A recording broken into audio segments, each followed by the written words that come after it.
आह्वान करता है और उसके साथ एक साथ मिलकर के आगे बढ़ाने का आह्वान करता है। तो बहनों और भाइयों, दूसरी ओर भारत के प्रति नफरत की भावना के साथ खड़े हुए कांग्रेस, समाजवादी पार्टी और इंडी गठबंधन से जुड़े हुए वे सभी लोग भी हैं, जिनका इतिहास देश के खिलाफ गद्दारी करने का रहा है, जिनका अतीत देश के अंदर जाति, क्षेत्र और भाषा के आधार पर सामाजिक ताने बाने को छिन्न भिन्न करने का रहा है, और जिनको जब भी सत्ता में आने का अवसर प्राप्त हुआ, उन्होंने देश के अंदर अनुसूचित जाति, जनजाति और पिछड़ी जाति के लोगों के हकों पर डकैती डालने के साथ ही गरीबों के हकों पर भी डकैती डालने का कुत्सित प्रयास किया है। बहनों और भाइयों, जब इस देश का लोकसभा का चुनाव होने जा रहा है, उन स्थितियों में आपके द्वारा 2014 में प्रधानमंत्री मोदी जी के नेतृत्व पर विश्वास किया गया, और आज उस विश्वास का परिणाम हम सबके सामने है।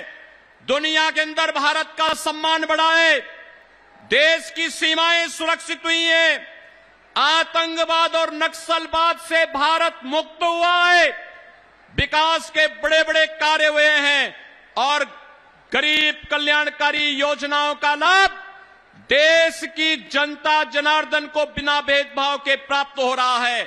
भारत दुनिया की सबसे बड़ी आर्थिक महाताकत के रूप में उभरता हुआ दिखाई दे रहा है।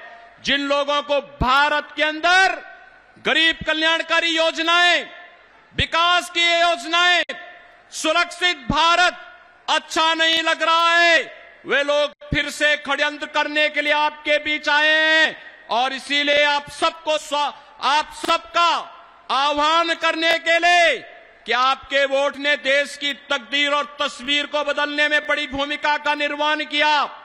10 वर्ष में एक नए भारत का हम दर्शन कर रहे हैं। आज इस नए भारत के शिल्पी, आत्मनिर्भर और विकसित भारत के संकल्पकर्ता आदरणीय प्रधानमंत्री मोदी जी हम सबके बीच में उपस्थित हैं। उनका योग्य मार्गदर्शन हम आगरा वासियों को प्राप्त होगा, इस विश्वास के साथ उनका आशीर्वाद आगरा से प्रोफेसर एसपी सिंह बघेल और फतेहपुर सीकरी से श्री राजकुमार चाहर को प्राप्त है। कमल चुनाव चिन्ह पर आपका एक एक वोट सीधे मोदी जी के संकल्पों को और आत्मनिर्भर और विकसित भारत की संकल्पना को आगे बढ़ाएगा, और इस दिशा से आप सबसे अपील करते हुए मैं एक बार फिर से आदरणीय प्रधानमंत्री जी का आगरा की इस धरती पर हृदय से स्वागत करता हूं, अभिनंदन करता हूं। धन्यवाद। जय हिंद।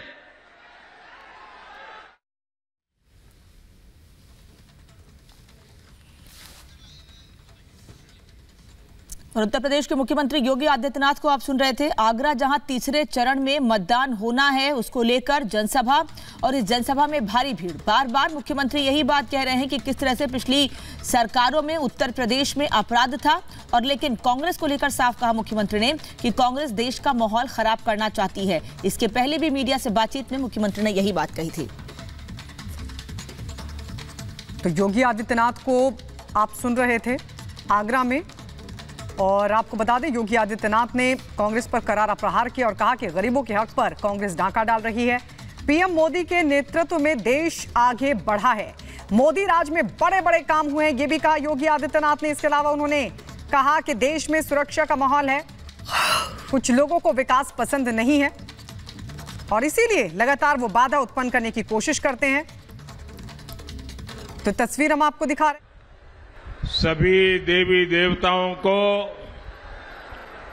श्रद्धा पूर्वक प्रणाम करता हूं। मैं आज आपके पास विशेष रूप से आया हूं। मैं पहले भी आता रहा हूं, जहां जहां पहुंच सकता हूं पहुंचता हूं, लेकिन पहले जब मैं आता था तो कुछ देने के लिए आता था, कुछ लेकर के आता था, कोई योजना लेकर के आता था, किसी के उद्घाटन के लिए आता था। लेकिन आज मैं आपसे देने के लिए नहीं, मांगने के लिए आया हूं।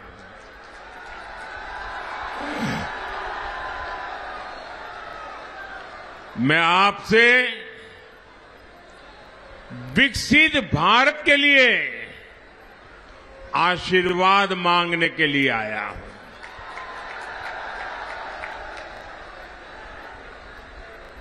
आप मुझे बताइए,